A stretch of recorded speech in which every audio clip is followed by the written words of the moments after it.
నమస్తే. వచ్చే నెల 22న జనవరి 2న 2004 అయోధ్యలో రామ మందిర ప్రారంభోత్సవం జరగబోతుంది. దానికోసం భారీ ఏర్పాట్లు జరుగుతున్నాయి. ఇటీవల అయోధ్య ప్రభుత్వం ఆర్థిక శాఖ మంత్రి ప్రవేశపెట్టిన సప్లిమెంటరీ బడ్జెట్లో అయోధ్య అభివృద్ధి కోసం 25 కోట్లు,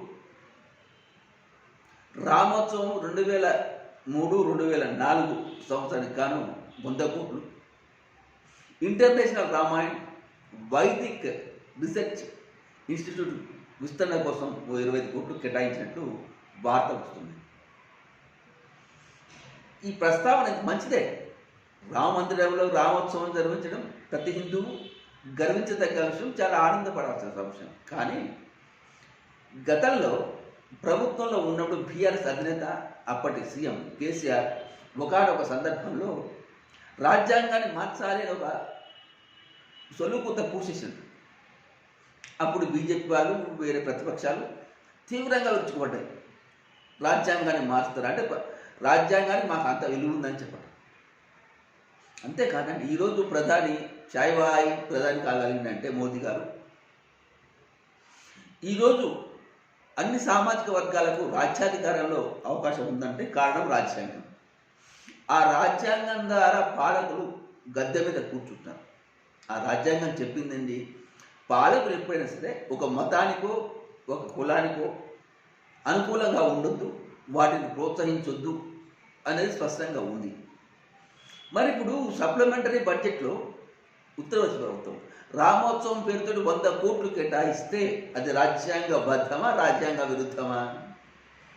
ఇప్పుడు బీజేపీ వాళ్ళకి సమాధానం చెప్పాలి. ఎందుకంటే రామాలయం రాముడితో కూడా హిందూ మతానికి సంబంధించింది. హిందూ మతం కాదు, ధర్మం అంటారు. ధర్మం అయితే మొదటి అందరూ పాటించాలి. ఎవరి ధర్మాన్ని వాళ్ళు పాటిస్తున్నారు.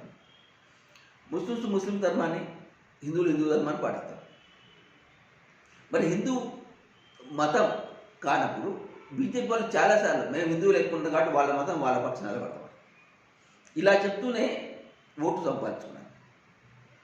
ఎట్లా సంపాదించుకుని అధికారంలోకి కట్టొచ్చు? రాజ్యాంగబద్ధంగా అధికారంలోకి వచ్చి ఆ రాజ్యాంగబద్ధంగా అధికారానికి వచ్చిన యూపీ ప్రభుత్వం, యోగి సర్కార్ ఇప్పుడు రామోత్సవం పేరుతో 100 కోట్లు కేటాయిస్తే ఒక మత డెవలప్మెంట్కి, ఒక మతం కోసం 100 కోట్లు కేటాయించినట్టు కాదా?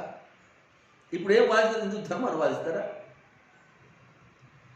హిందూ ధర్మాన్ని వాదిస్తే యోగి సర్కార్ సమాధానం చెప్పాలి. మన పుస్తకాల్లో కానివ్వండి, అడ్మినిస్ట్రేషన్, నేను ఎక్కడైనా ప్రవేశాలు తీసుకుంటే రిలీజియన్, మతం అన్న కాడ రిలీజియన్ ప్లస్ నేషనాలిటీ ఇస్తారు, రెండు అడుగుతారు. నేషనాలిటీ దగ్గర మనం ఇండియన్ రాస్తున్నాం అంటే భారత్ అని, భారతీయత.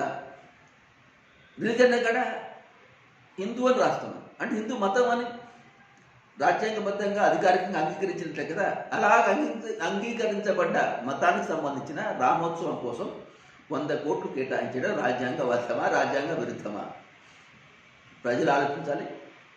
ఆ 100 కోట్లు కేటాయించిన పాలకులు కూడా సమాధానం చెప్పాల్సిన బాధ్యత ఉంది.